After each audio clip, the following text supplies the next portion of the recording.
পঞ্চম উইকেট পেতে আর বেশি সময় অপেক্ষা করতে হলো না। পরের ওভারেই স্পিনার তাইজুল এলেন, আর তাইজুলকে খেলতে গিয়ে আউট হয়ে গেলেন পাকিস্তানের অধিনায়ক শান মাসুদ। তাইজুলের দারুণ একটা বল কোনো মতে ঠেকানোর চেষ্টা, কিন্তু সেখানে একেবারেই শর্ট লেগে দাঁড়ানো মাহমুদুল হাসান জয়ের দুর্দান্ত এক ক্যাচ। আর সেই ক্যাচ ধরে জয়ের সে কি উল্লাস! হেলমেট খুলে পুরো দল মিলে উল্লাস করেছে, কারণ গলার কাটা ছিলেন এই শান মাসুদই, তাকে ফেরানো গেছে। তাই তো এমন উল্লাস বাংলাদেশ দলেরই বানায়। পরপর 2 ওভারে 2 উইকেট, 162 রানেই 5 উইকেট নেই পাকিস্তানের। শান মাসুদ যেন অবাক হয়ে তাকিয়ে রইলেন যে এটা কি ক্যাচ ধরলেন জয়। কমেন্ট্রিতে রমিজ রাজা অনেকটা বিরক্ত হয়েই বললেন, কেন দাঁড়িয়ে আছেন মাসুদ? বলটা অনেকটাই অফসাইড ইয়র্কার করেছিলেন নাহিদ রানা। সাউথ শাকিল সেটাতে ব্যাট ছোঁয়াতে গিয়ে ক্যাচ আউট হয়ে গেলেন। রানা আরো একবার প্রমাণ করলেন কেন পাকিস্তানিরা তাকে নিয়ে এত চিন্তিত। 154 রানেই 4 উইকেট হারিয়ে হারের দ্বার প্রান্তে পাকিস্তান। বাংলাদেশ পাচ্ছে যেন এখন জয়ের সুবাস।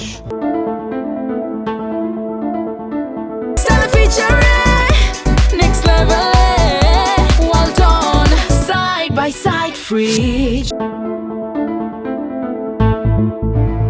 92 রানের পার্টনারশিপ, মাত্রই হাফ সেঞ্চুরি ছুঁয়েছেন শান মাসুদ। 50 করার আশায় ব্যাটিং করছেন বাবর আজম। তখনই তাইজুলের আঘাত, বাহাতি স্পিনারের ঘূর্ণি, লেগ স্টাম্প দিয়ে বেরিয়ে যাওয়ার সময় ছুঁয়েছে বাবরের ব্যাট। আর উইকেটের পেছনের দুর্দান্ত রিফ্লেকশনে লিটনের ক্যাচ। অবাক বাবর নিজেই, এমন বলেই আউট হয়ে গেলেন। খুশিতে বাংলাদেশ, কারণ গলার কাঁটাটা যে ছুটে ফেলা গেছে। এখন অপেক্ষা আর 7টা উইকেট নিয়ে টেস্টটাও নিজেদের করে নেয়ার। 437 রানের লক্ষ্য। সিলেট টেস্টের চতুর্থ দিনের প্রথম সেশনটা নিজেদেরই করে নিয়েছে বাংলাদেশ। আগের দিন 2 ওভার ব্যাটিং করলেও কোনো রান ছাড়াই দিন শুরু করা পাকিস্তান প্রথম সেশনের শুরু থেকেই উইকেট হারিয়েছে। ওপেনিং জুটি ভেঙে প্রথম আঘাতটা হানেন নাহিদ রানা। এরপর মিরাজ স্পিন দিয়ে আরেক ওপেনারকে ফেরান। 437 রানের বিশাল লক্ষ্য তাড়া করতে নেমে সকাল সকাল 2 উইকেট হারানো পাকিস্তানকে ব্যাকফুটেই ফেলে দিয়েছে। বাংলাদেশও ধীরে ধীরে পাচ্ছে জয়ের সুবাস।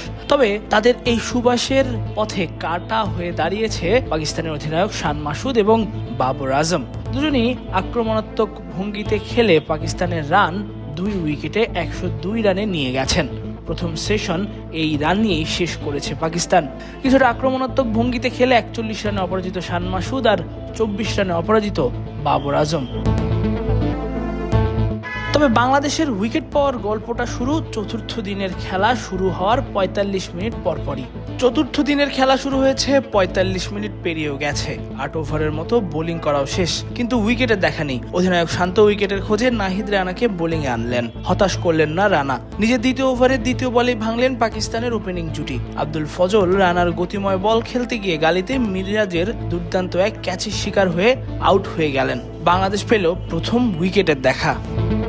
নাহিদ রানাকে ক্যাচ ধরে উইকেট পাইয়ে দেয়া মিরাজ বোলিংয়ে এসে নিজের প্রথম ওভারেই আবার উইকেট পেয়েছেন। কমেন্টেটররা বলছিলেন চতুর্থ দিন স্পিনাররা উইকেট থেকে সহায়তা পাবেন। তাদের কথাই সত্যি প্রমাণ করে মিরাজ উইকেট তুলে নিলেন। ফেরালেন আরেক ওপেনার আজান ওয়াইসকে।